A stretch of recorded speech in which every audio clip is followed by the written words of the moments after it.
Hi there, welcome to Mimblewimble, the Harry Potter podcast. I'm Aishwarya. And I'm Prashantini. This podcast will follow us as we reread Harry Potter and discuss it event to event. For instance, today's episode, the first episode ever made of this podcast, is about Harry finding out his true identity. So we'll start right from the beginning of Harry Potter and the Philosopher's Stone and go up to where Hagrid says, Go boil your heads, both of ye, said Hagrid. Harry, you're a... I don't know why we're not saying it. If it's been 20 years since the book came out, I think the statute of spoilery has expired. It's even more bizarre considering that this spoiler is on the back of the cover of Bloomsbury edition of Harry Potter. And it's literally the first thing that I remember from the cover. It said Harry Potter is a wizard. I don't remember seeing the word wizard, but I remembered seeing magic and strange things happen to this boy or something like that. That's why I was actually very excited when I read the book, because at that point, even I discovered that he's a wizard. I think it was really bad of Bloomsbury to have spoiled everybody. Especially because J.K. Rowling goes to some effort to actually set it up so that people don't immediately hear the M word or the W word. I remember from reading the first chapter that you're at least 10-12 pages into the book before the word magic shows up.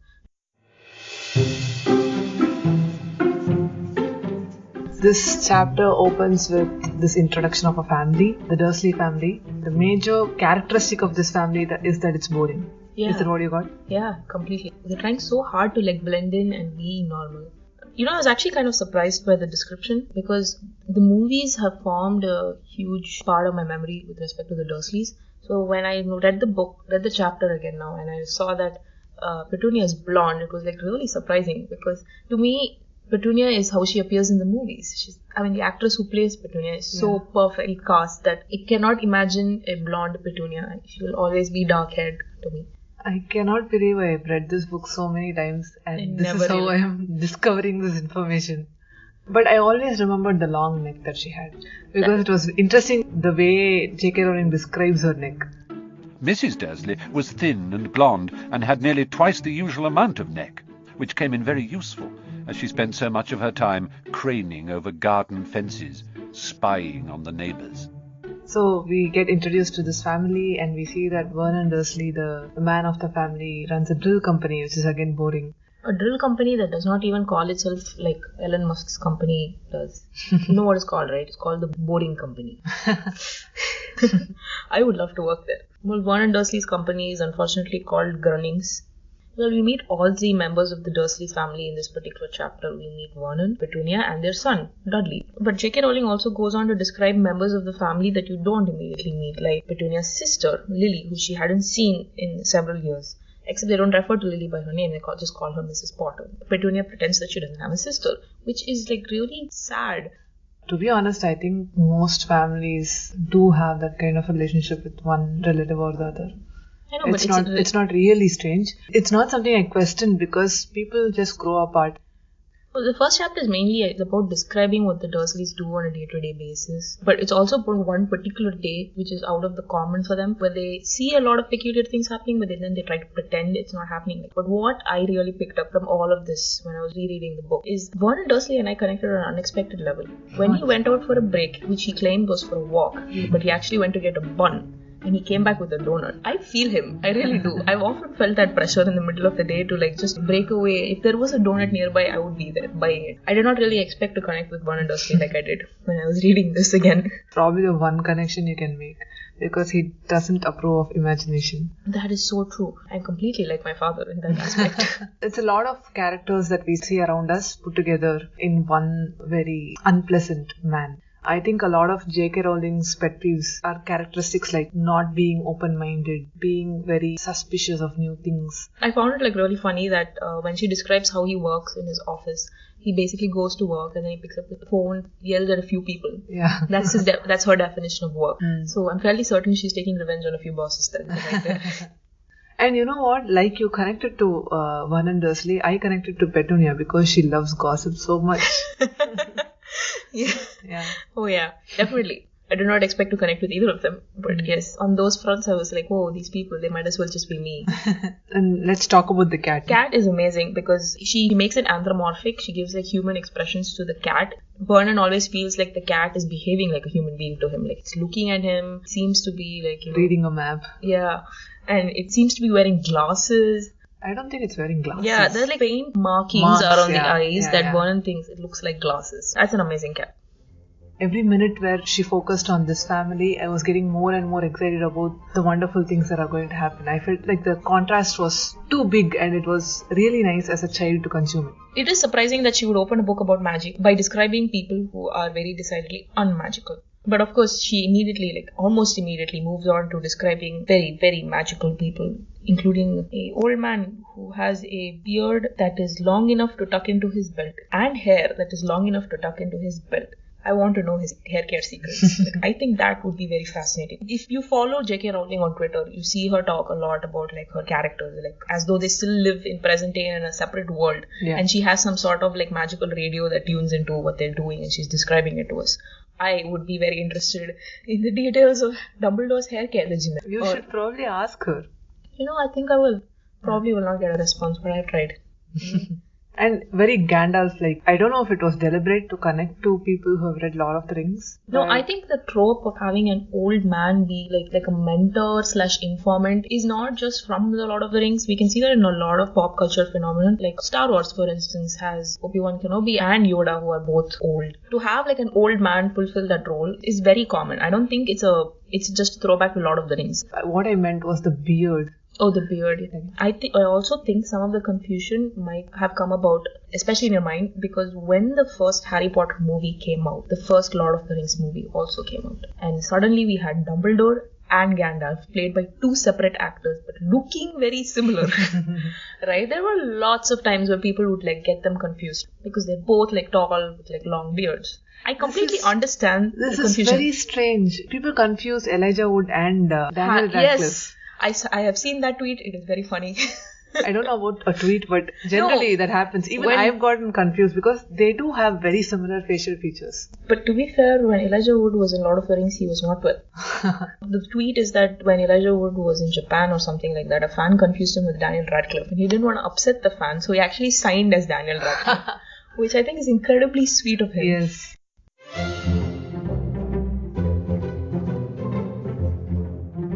Very peculiar man suddenly comes into this very boring neighborhood and he makes a beeline straight to the cat. And he has peculiar things as well. I cannot believe you forgot the put-outer. That is incredible. That is what I want. I do not want to get out of bed and switch off the light. I want a put-outer so I can just lie in bed, flick it open, out, I'm done. Is it described as a cigarette lighter or is it an actual cigarette lighter? I don't know. I think it is described as a cigarette lighter. Yeah. Because I was wondering if the wizarding world has cigarettes. Probably they have other ways of poisoning themselves. Not cigarettes. From the movie, I think I picked up that they have pipes. Yes, they do have pipes. Maybe cigars? I don't know. I'm not certain either. So he goes straight to McGonagall and... McGonagall's the cat, in case you missed it. They discuss about... I actually don't remember this. Can you tell me what they discussed? They talk about a whole bunch of things that we're not meant to understand immediately. They name drop like crazy. They talk about a Hagrid. They talk about you-know-who. They talk about Sirius Black. They talk about Daedalus Diggle. They talk about Daedalus Diggle. And this they talk about a very nice name. They talk about celebrations. Yeah, Daedalus Diggle I think sets us up for what you might find cute or annoying depending on who you are. J.K. Rowling loves alliterative names. But the most important plot point that comes up here is that the Potters are dead. Now, if you remember correctly, Mrs. Potter is Mrs. Dursley's sister, which probably is why these two decidedly non-Dursley people are at the Dursleys' doorstep. But I remember this one time when I was rereading this chapter that I burst into tears at Lily and James Potter are dead. I don't know why I'm so attached to characters that are dead even before the events of the first chapter of the first book in the series. But I was. So basically the Potters are dead and there is a child. Clearly something went down. Yes. But only the baby has survived. We're not sure how old the baby is. We know it's a boy. We know that it's a Potter. And we think his name is Harry. He is brought to the same boring neighborhood by a giant on a motorcycle. And then, the giant's crying. And I always, now that I'm an adult, I always I find myself to be completely unimaginative. When I was a child, I did not ask questions how did he bring the baby on the bike? Now I'm thinking did he have a holder of some sort? Where did he put the baby? I remember that he puts the baby inside his coat. His coat is basically an all-purpose thing, right? And it has a baby sling in there. Yeah. Later on, you find out that he has a kettle and he has a couple of mugs. Yeah, I'm but it's sure just... he has. I mean, he pulls out an owl from his coat, right? Oh, yeah, he Yeah. does. Okay, And fair it enough. can store anything. It's a magical coat. So, yeah, he brings the baby and it's like really cute and he's like asleep and... It's really cute. Yeah, I mean, I'm thinking of the movie Baby, which is adorable. And, you think that most people would not just leave the baby on the doorstep like it's some Pixar movie. But it is a Pixar movie, right? Sorry, that is a Disney movie. Which Meet movie? the Robinsons, Baby on the Doorstep. Anyway, you think most people would maybe knock on the door and hand the baby over saying this is your sister's, or I don't know, leave it inside the house. I mean, these people are magical people. Why would you leave it on the doorstep with a letter? That's the only way that the Dursleys would accept the baby. If it was thrust upon them with Yes. no opportunity for return. Yeah. Yeah, probably. Yeah, then with that we move on to the events of chapter 2. The Vanishing Class. The Vanishing Class. Few years have clearly passed and 10 Harry... years? 11 years? 10 years, I think. 10 years. Harry and Dudley have both grown up, but from the way J.K. Rowling describes the house, it sounds like even though 10 years have passed, they're no closer to accepting Harry as existing in their house than they were when, it was chapter 1 and the baby was left on the doorstep. There's a lot of pictures of Dudley, but nothing of Harry, and he lives in a cupboard under the stairs. So, in the second chapter, Rowling paints a picture of the boy, not Harry, but Dudley. Mm-hmm. He's a bully, he is entitled. I mean, it's again every bad thing in a child put into one child. Honestly, I see that in children all the time. I cannot blame J.K. Rowling for describing Dudley. That is just child. Hey, there's another child in the house who's... Not those things. Yeah. I know, but most children end up being bullies in their age. It's called terrible twos for a reason. Except now I guess it's called terrible tits. I'm sorry, what is that? Terrible twos is when your baby's going from, oh my god, that is so cute, look at the way it's crawling, to stop knocking everything down. She doesn't need a lot of description to tell us that Harry's mistreated. I mean, A, cupboard under the stairs. B, Dudley's 4 times Harry's size. And C, isn't he cooking? In the beginning of this chapter, he's making, that is amazing skills. In a way, you can say that the Dursleys are making him self-sufficient, but Not on purpose. Not on purpose. I cannot believe I'm saying this, but I've read this at least once a year. But only this time did I really notice how much of the mistreatment is borderline abuse. But it's not abuse. I think the Dursleys know. Yeah. And they walk the very fine line between Yes. actual outright abuse, like hitting him or denying him food, which they do deny him food. But it's never it's always like a punishment denying him food. You go to bed without dinner kind of thing. So they know that anything that is visible will get them in trouble with the school. So they always stick to mistreating him when, it's just not visible. It's just enough so that no one can actually intervene and say, hey, you're not treating him well. I also couldn't understand immediately why so much hatred towards Harry. Maybe his parents were someone they didn't like, but he came as a little baby. They could have turned him into one of them, right? They could have turned him into another Dudley. We later on find out that they wanted to stamp magic out of him in the 3rd chapter or something. But they could have done it by being more welcoming. Isn't it better to have him on your side, even in case that he's magical, rather than having him against you? That always did surprise me. Why didn't they give him to Petunia's parents? Or we never find out about Petunia's parents, do we? Are they? They're probably not alive. Or give him up. Give him to an orphanage. It feels like they feel that they have a right to stamp the magic out of him, but at the same time they hate that he's around. They want to make sure that the world is alright by controlling him, also hating him at the same time. It's very confusing. We also get a great physical description of Harry in this book about his messy hair and how he constantly has to get haircuts because Aunt Petunia can't stand the way his hair looks, but it always keeps growing back magically. That sounds like the worst nightmare ever. Yeah, and he's also skinny and he has knobbly knees. Yeah, part of this is probably because he's growing under such stress and abuse. But part of it is because he's always being the target of Dudley's bullying, and he's developed these skills with which he can get away easily. It's like a bird, right? What? Yeah, so I'm assuming that part of it is evolutionary or just defense mechanism. Oh, yeah, probably. I mean, Dudley's basically like a beach ball. I don't think he'll run very fast anyway. Again, this chapter was really funny, but also slightly cruel. I don't know. I'm oscillating between these two because even though Dudley is so bad and so cruel, I don't know if J.K. Rowling can really use the words she uses to describe a child. Exactly why Dudley wanted a racing bike was a mystery to Harry, as Dudley was very fat and hated exercise. I Or, know. yeah. Poor Dudley. I feel bad for him. I mean, he's a victim of his circumstances just like Harry. I mean, if his parents had treated him better and disciplined him better, he would be a likable individual. But Yeah. now he's just that boy you hate. He's tormenting Harry. Because they let him get away with that stuff. And probably, like, if you abuse someone in front of another impressionable person, they're going to think it's acceptable behavior. But the main event of this chapter is about Dudley's birthday. He's turning, I think, 10.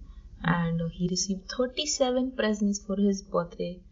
That many people know Dudley enough to give him presents. And these presents, oh my god, it's a racing bike, a cine camera, a remote control airplane, 16 new computer games, a video recorder. I mean, I don't want the gold wristwatch, but I will take any of those other things. Again, I'm 26 years old. Nobody gives me this kind of stuff. Because it's Dudley's 10th birthday, there's always like an outing. And usually Harry's never taken along on the outing in line with the Dursley's usual treatment of him. But this time around, Mrs. Figg has broken her leg. Mrs. Figg is the name of an old lady who lives next door. And she has 4 cats. She apparently tripped over a cat and broke her leg. So Harry's rejoicing at the fact that he doesn't have to like go stay with her. So he thinks any alternative is better. Like, if they leave him at home, that's fine. He can probably watch some TV. But then they actually take him with them. So it's like Dudley, Pierce, his friend, and Harry in the backseat of the car with Vernon driving and Petunia in the front seat of the car. In spite of all this abuse, even the little amounts of time that he can spend outside doing other things is giving him so much joy. I know. Looking back, he's going to feel very bad about being happy. More than the abuse, I would say. I don't think he's gonna feel bad about being happy. I think he's gonna feel sad about how things he was happy about. Like, he was happy that Dudley didn't want to finish his Knickerbocker clothes, that Sunday thing, and or that he got like an iced lolly. And I don't know, if you give me an iced lolly now also, I'll be happy. You're just getting an iced lolly, but there Like you're getting it just because the person next to you is eating something better, and his guardians don't want to seem like evil people in front of the ice cream lady. It seems like Harry's very resilient to whatever they're doing. He seems like a smart child, and he seems to be understanding what's going on. But he doesn't seem to be caring about those things a lot, because it feels like deep down he knows that he's not one of them. He's always going to go away. He's always praying that he'll go away, but I think he's accepted it as his normal. Like, yeah, this is how it is. It sucks, but what can I do? There's no one else to take me away. I don't think he's even thinking as if I go along with this one day I'll turn 18 and then I'll graduate and I'll be able to like go get a job and do something else. If he hadn't found out that he's a wizard, I think it would have been the start of a very sad young adult novel. What I'm wondering about is, where is he getting that resilience from? Is it how it is for children who go through these things? Probably, Do they develop this strength, or are some of them stronger than the others? That's something I'm wondering about. They go to the zoo, and again Dudley is being Dudley and bullying the animals along with his friend. And he tries to make a sleeping snake. Yeah, it's a boa constrictor. He tries to wake it up, but it doesn't, and so he's bored and he moves away. This is the first moment we see where Harry is emotionally connecting with someone, right? Yes. That's the only point we realize that he does have these emotions, but he's not talking about it. And it's sad because not only can he not talk to his guardians or Dudley about this, he doesn't even have any friends at school because of Dudley. Yeah, and this was earlier set up in the book itself, in this particular chapter itself, where Harry talks about his dream where there was a flying motorcycle and ends in a flash of green, and everybody gets like really grumpy when they hear about it, because it's more evidence that Harry is not normal. I mean, I think if I spoke to my dad about a flying motorcycle dream, he would also get grumpy. Probably, I think why can't you dream of sensible things? Probably getting married and having children. That is the kind of dream my father would have grew up. I think grumpy is an understatement. I think he almost crashes the car. Vernon? Yeah. Oh, I don't remember that. Yeah, he does. It's kind of like things are happening to him in this chapter until this particular moment, and he sees this boa constrictor, and suddenly it looks like it's talking to him. Like He starts talking to the snake. Fine, sorry. It looks like it's understanding what he says because Yeah. when he asks it questions, it responds like, "Where do you come from, anyway?" Harry asked. The snake jabbed its tail at a little sign next to the glass. Harry peered at it. Boa constrictor, Brazil. and he thinks about how sad it must be to be there. It's basically set up even before that strange things happen around Harry whenever he's in a very bad situation, just to save him from it. And the same kind of thing happens here where Dudley tries to bully him. I mean, even though he's not consciously wishing for it. The glass vanishes Yeah. and everybody starts screaming because the snake's on the loose. And snake just slithers away and Harry thinks it says, Brazil, here I come, thanks amigo. And I think Harry would have really gotten away with it because Dudley doesn't say anything about how Harry was talking to Snake. It's actually his friend Pierce, the idiot, who says that Harry was looking to it. I think he was talking to it, which gets Harry into trouble.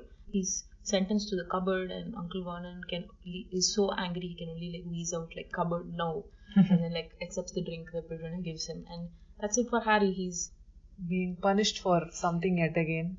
And by the time he comes out of the cupboard, it's summer. Think about his living situation in the cupboard. It's such a dark place, and all his imagination, all his dreams, everything happens in that place. And even though it's like a symbol of torture for him, he has to grow attached to it because that's the only thing he has. And it's honestly a safe place. Nobody else is going to come into the cupboard. Though Vernon Dursley does come into the cupboard to talk to him, right? Yeah, that is when the letters start arriving, which is one of my favorite parts about this whole book. When the letters start popping up. First it's just one letter and Harry's made to get the mail and he's like, oh, look, there's a letter for me. And then everybody's like, wait, what? He receives mail.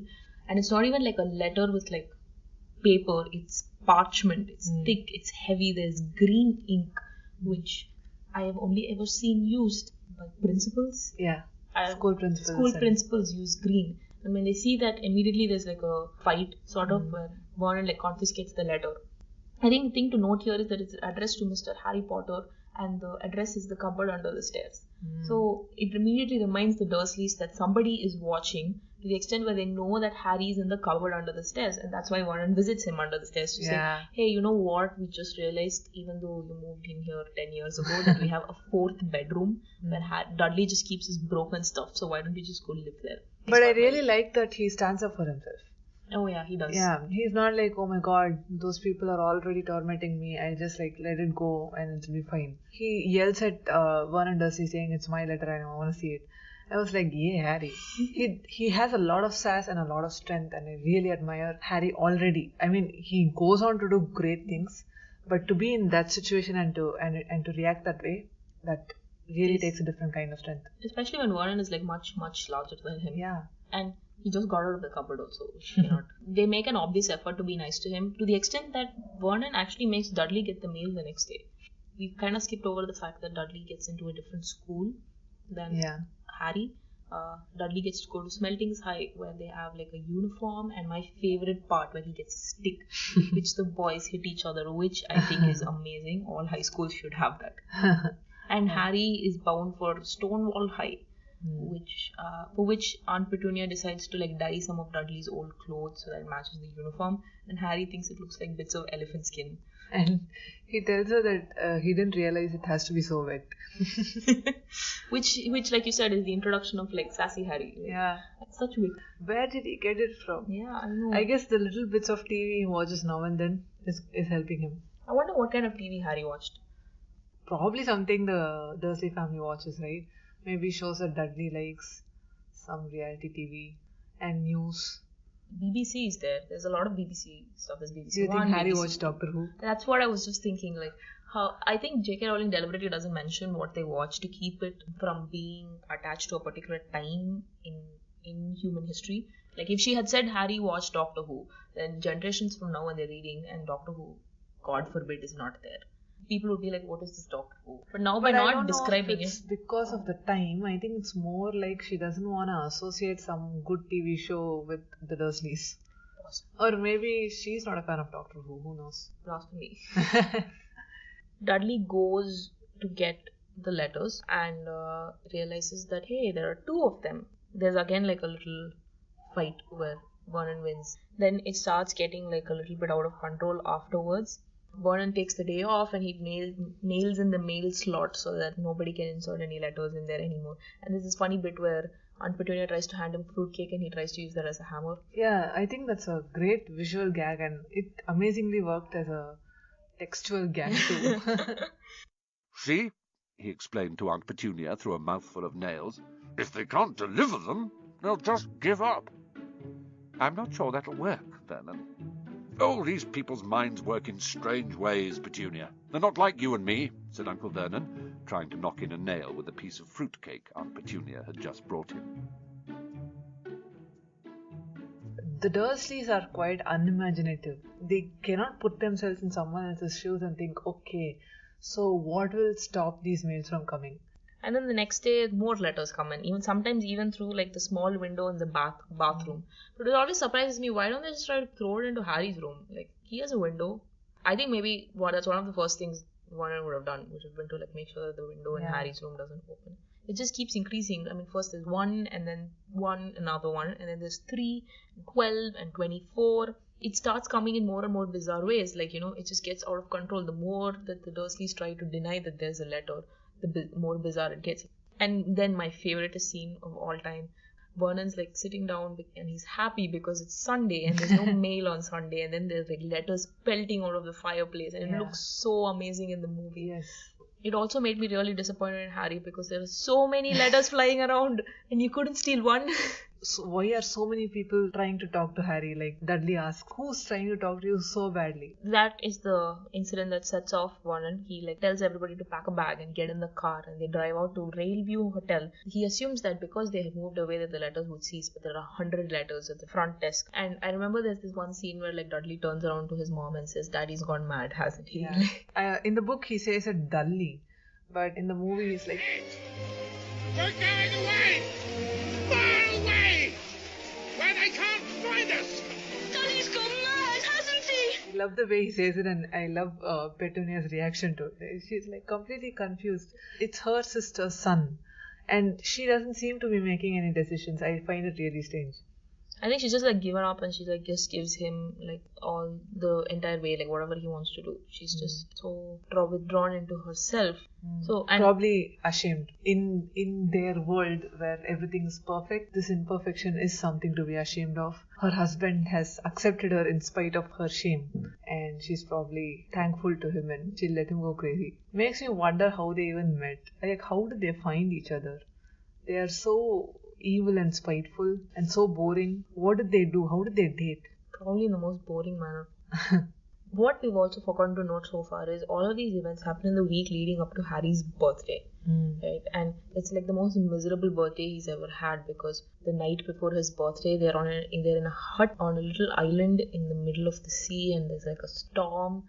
And he gets the floor, Dudley gets the couch. He has like a little blanket, but that's about it. I think in the movie they even like crank up the tragedy part of it a little bit higher by having Harry draw himself a birthday cake in the dust. I also thought it was interesting that they retreat from like a normal like suburban location to like this whole gothic setting. Like it's a hut and sea, and there's a storm, and there's thunder crashing, and they go from like completely normal stuff to like an anything can happen setting, so that when something does happen, that there's a knock at the door at midnight like this. It's very spooky. Yes, when the door just falls down and there's Hagrid, the person we have heard so much about and met in chapter 1. He comes in and he takes that fallen door and puts it back in its place, and we know that, okay, this giant is actually harmless. He knows manners. He was just trying to get in.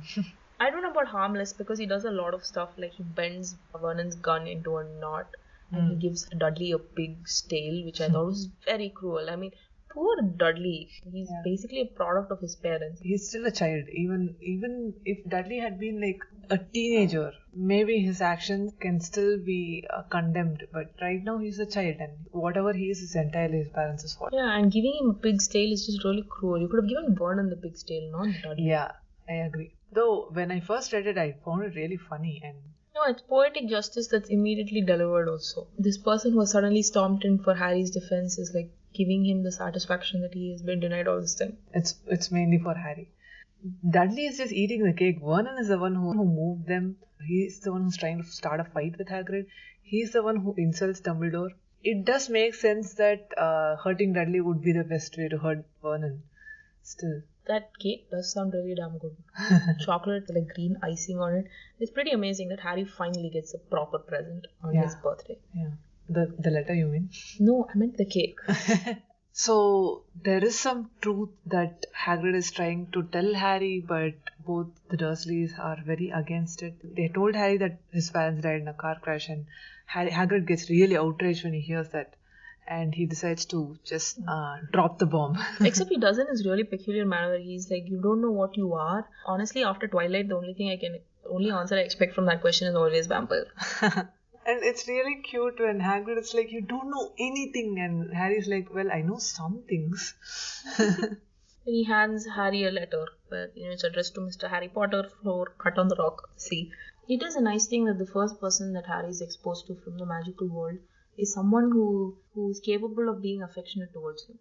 Yeah. It's not someone who's awkward with people. I mean, he actually thought to bring Harry a birthday present, which says a lot about Hagrid himself. And it's not someone who's like the intellectual kind. It's not McGonagall who's probably going to overload Harry with information. He's such a warm person that's got to be immediately attractive to Harry. The connection happens on an emotional level rather than a materialistic or a things that I can... Yeah, exactly. So more than any other rereads, this time I thought a lot about Harry being abused like this. And I was reading up about it, and I was wondering, like we were talking at the beginning, I was wondering why child services weren't called, and you pointed out that they are doing things in such a way that when you look at it from the outside, he doesn't look like he's being abused. So I was thinking about that, and I was wondering why J.K. Rowling chose to go this way, right? I mean, she's personally very against institutionalization of children. I think she probably wanted to bring it out in some way. Or it could be a very good way to set up Harry for the future hardships that he's going to face. If he had a pretty okay childhood like you or me, he's going to be very weak when he faces like real dangers in the future. So that's probably it. And there's probably a way to make him more attached to the magical world than the Muggles. I think it's a clear narrative decision to have Harry not have any connections to the Muggle world, because then it becomes easier for J.K. Rowling to just pretty much ignore the ramifications in the Muggle world. But if Harry had like connections, like say he had a random relative, or if he had a foster family that he cared for, then that's all that more time that J.K. Rowling would have to spend describing what they're doing. And so that just takes away the focus from Harry. A lot of interesting things still to happen. I would also like to note that, so we're reading from different editions of the book. I'm actually not reading at all. I'm listening to Stephen Fry's audiobook version. Which is a fantastic way to start if you've never read Harry Potter, or if you're looking for a way to reread Harry Potter. Actually, I think in this particular chapter, The Keeper of Keys, he's done a good performance, I would say. Do you mean to tell me, he growled at the Dursleys, that this boy, knows nothing about anything? So that particular delivery is very good. I would say it's a bit slow because, I mean, your reading speed is completely different from Stephen Fry's. Yeah, and obviously Stephen Fry is not reading fast. He's doing a performance. Yeah. So that's there, but if you're starting, I would say book. So I am reading the illustrated Harry Potter, which Bloomsbury is publishing. They're working their way through the series. The illustrator is Jim McKay, who has also worked on A Monster Calls and has done some concept work for Susanna Clark's Jonathan Strange and Mr. Norrell. He is an amazing illustrator because he has taken familiar characters that you have seen in the movies, yet have made them uniquely his own. Like, he has taken Robbie Coltrane, who was Hagrid in the movies, but he has added his perception of Hagrid to his face so that it is both Robbie Coltrane and not Robbie Coltrane simultaneously, which I think is amazing. And I love the little details that he's added. Some, like the chapter titles all have something to do with the chapter itself. For instance, The Keeper of Keys has a bunch of keys in the title itself. Yeah, I remember that. Actually, it'll be a great present if you're giving it to a kid. That brings us to the end of today's episode. In the next episode, we'll talk about the events leading up to a wand choosing Harry. That's chapter 5, Diagon Alley. Thank you for listening. If you like this, don't forget to rate us and subscribe to Mimblewimble, the Harry Potter podcast. So until next time, bye. Bye-bye.